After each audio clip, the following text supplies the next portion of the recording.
Alright guys, don't forget to, and gals, don't forget to smash that like, subscribe, and share. Today's problem, we have a wall heater that was not working. PG&E had been out recently and also had just did a test on it and said everything was fine. So I want to show you what I found. First of all, looks like this thermostat might have been moved or put here because the old one might have had a wiring issue or something. So this is just way too close. Gonna get a false reading. Secondly, it is a battery operated thermostat, which is a no-no for a wall heater. So when I first tried to jump it and turn it on, see right now, it's working. You look in there, see it? It's working. So I'm jumping it from here. And when I first got here and I took it apart, I tried to jump it and it would not come on. I came over here and there's a little limit switch. So if the unit does not draft correctly and does not vent right, this little switch will sometimes trip. And I pushed it and it wasn't tripped. I checked it and it had continuity. And the switch runs through here and it breaks the thermostat wire here. So I checked this wire net, made sure it was nice and snug and tight. I checked all the connections on the gas valve. As you can see, I'm messing with it right now and it's continuing to run just fine, and it would not turn on. So, and also of note, the gas, this unit is only 5 years old. So what I did is I messed with this some more, wiggled it, played with it.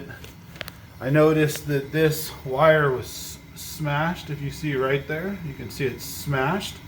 It was right on the knee. So if you can see, it was put in right here and the door basically was smashed against it. Probably had a lot to do with it at first. So I moved this. Now we got it to work. I played with this. So I don't know which one of these is giving it the cause, but I have a feeling it's the thermostat wire. And you need a new thermostat. It should not have a battery operated. But the flames also have, quite a bit of orange. Looking there, they should be mostly blue. There's a ton of heat coming off this thing. And you see all the corrosion on the millivolt generator. So we check up here and we find our gas valve is overshooting by quite a bit. Man, there's a lot of heat coming off of this. The gas pressure should be 3.5. So the way that it works is naturally heat rises, right? So you get all this combustion in here, flames, heat rises up, and it pulls air, draft air in from here, and it drafts out the flue.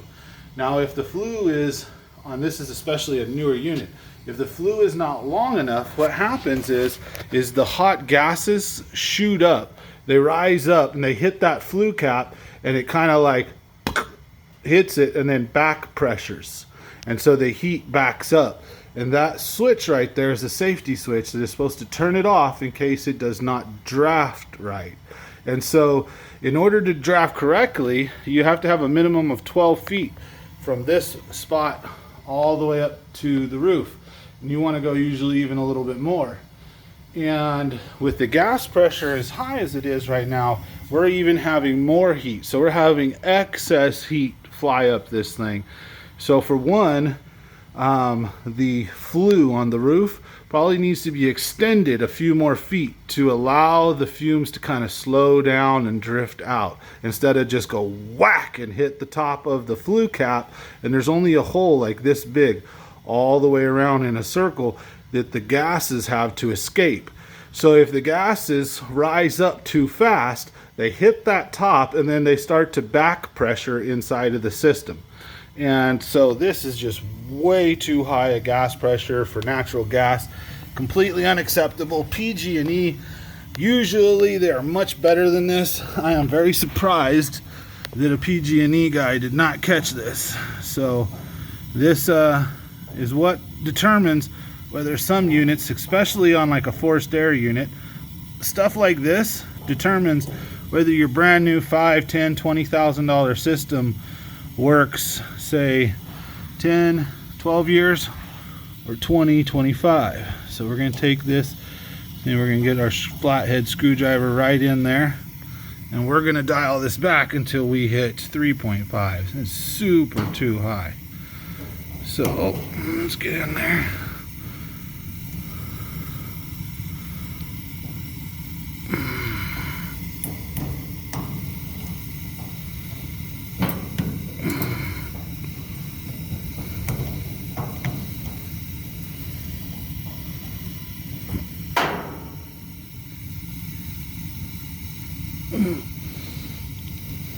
Now this switch, or this screw, is really tight in here.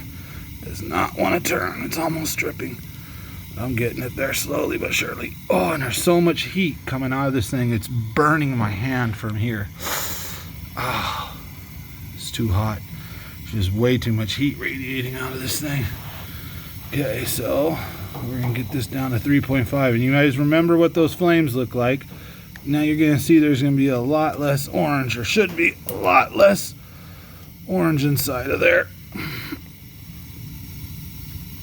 Oh, there we go. 3.5. Now let's see. Give it a time. Give it a second. I'm breathing on it. Flame should kind of settle down here. Alright, probably looks about the same amount of orange, maybe a little bit less. So those burners, you see all the gray stuff on them? Need to go in there and take a wire brush to it and set it off. And remember, there's also, I think, a lot of back pressure in this flue because the flue is not drafting correctly. If this flue was longer, I think we would see even less orange. And then remember, I'm talking right at it, so I'm gonna shut up real quick and see if it gets a little bluer.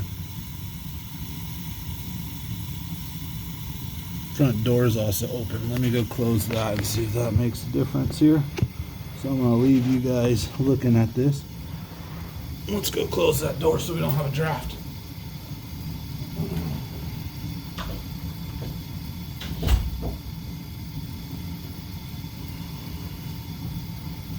Okay, you might see a little temperature or color change for a second. Let's see what happens.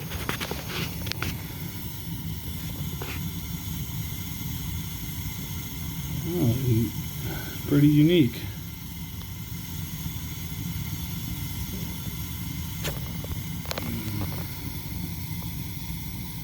Look at that, guys.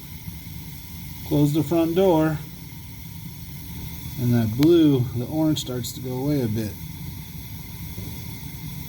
And then I'm talking at it. Watch, let me blow in there a little, you'll see. Watch this.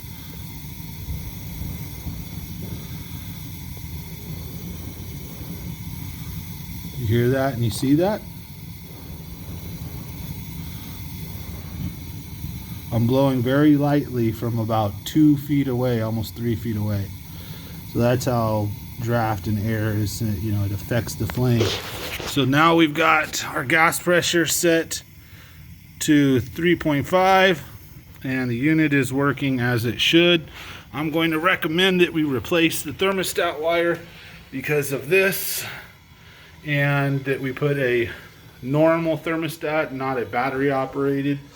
This switch may have also been tripped and reset enough times. It may also be having an issue. However, I just think we need to extend the flue and get a new thermostat in here, and we're all done. And that's Wall Heater 101. All right, guys, don't forget, smash that like, subscribe, share, get us to our goal, and we're going to be doing an awesome giveaway. Hope to see you guys on the next video.